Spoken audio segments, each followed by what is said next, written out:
Freewell has been hitting the market hard with some interesting variable neutral density and circular polarizing filter systems. I recently checked out the K2, which I really liked, and now I'm going to be taking a look at the V2, and spoilers, I like this one too.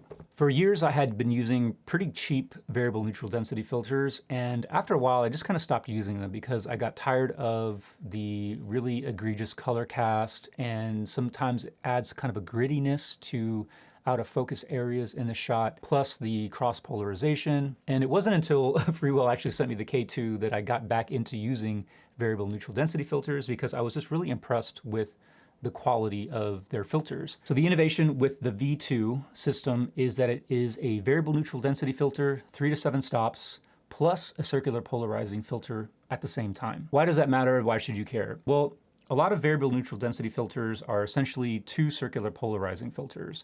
So as you increase the neutral density, you'll also add in some effect of circular polarization. Freewell system basically separates those two things. So you have the ability to adjust the exposure with the variable neutral density filter, and you can freely utilize the effects of a circular polarizer independently. Another problem with variable neutral density filters is it can be difficult to film an LCD screen, whether that be a smartphone or tablet or just a computer monitor, whatever.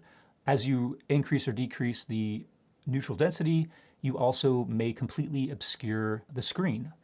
With this system, you can dial in the polarization that you want, and then once you have that locked in, you can then add or subtract neutral density, and it won't affect your ability to see the screen. And that looks good right there. So I'm gonna lock in the polarizer, turn my ISO to auto real quick. All right, now I'm gonna turn the ND filter and see.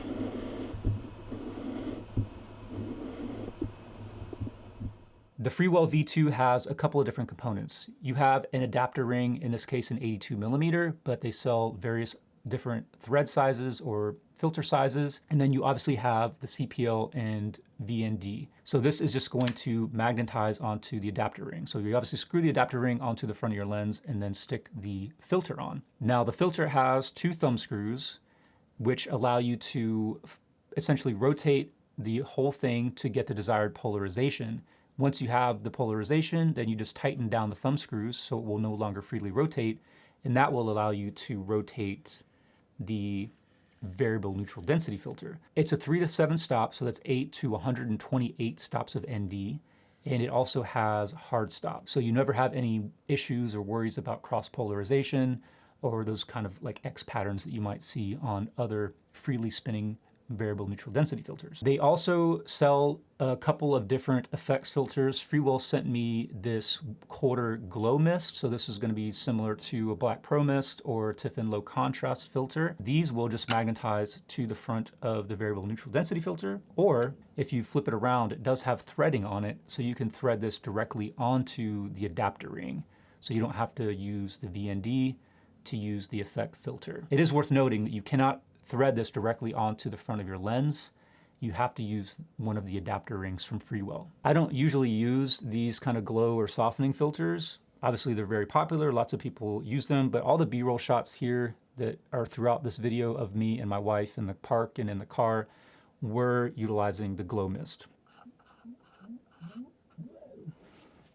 So there you go. It's a pretty subtle effect, but you should see a little bit of glow and diffusion around the highlights in those lights behind me, and maybe a slightly softer and less contrasty image overall. In this test shot, there's very minimal difference, if any difference at all, in sharpness between no filter and the VND. They're also remarkably consistent in terms of color cast. There is a slight color shift between no filter and the Freewell V2, but what is impressive is that there's not much of a shift, if any, when you increase the neutral density. In this test shot, I'm going from no filter and then from 3 all the way to 7 stops, and not changing the white balance of the camera. The only thing that would be changing the color in this series of shots would be the increase or decrease in the stops of ND. It's very minor, pretty manageable. In this series of test shots, I'm going from 3 to 7 stops of ND, but then readjusting the white balance in camera for each shot.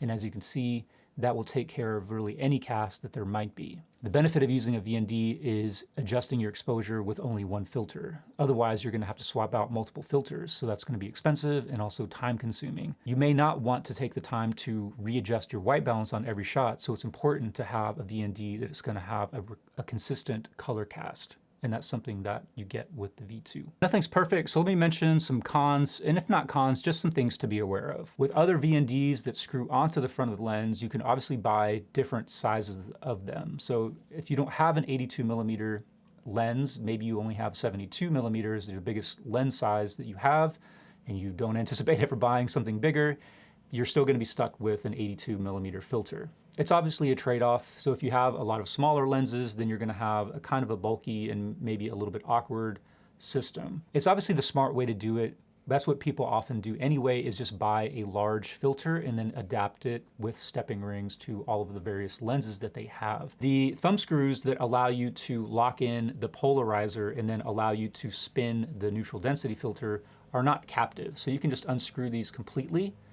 And you obviously don't want to lose these. If you lose the thumb screws, then the whole system becomes pretty much worthless. This whole system is pretty much proprietary. It's kind of a closed loop thing. So if you bought the glow mist filter, for example, you have to use it on Freewell's adapter ring. You can't just screw that glow mist filter onto the lens without the adapter ring. And obviously you cannot use the VND in circular polarizer without the adapter ring as well. And as far as I know, none of these components, whether it's the effects filters that are compatible with the V2, and obviously the V2 itself, the VND, is not compatible with any of Freewell's other magnetic filter systems. On the plus side, if you get the 82mm adapter ring, for example, you can use sort of generic or other branded stepping rings to take that adapter ring to different size lenses. So you really only need to buy one adapter ring from Freewell. You don't need to buy multiple sizes if you want to just use more generic and cheaper stepping rings. Overall, I'm impressed with the V2. The things that really matter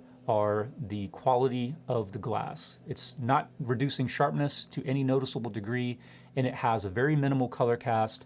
But more importantly is that the color cast remains consistent as you add more neutral density.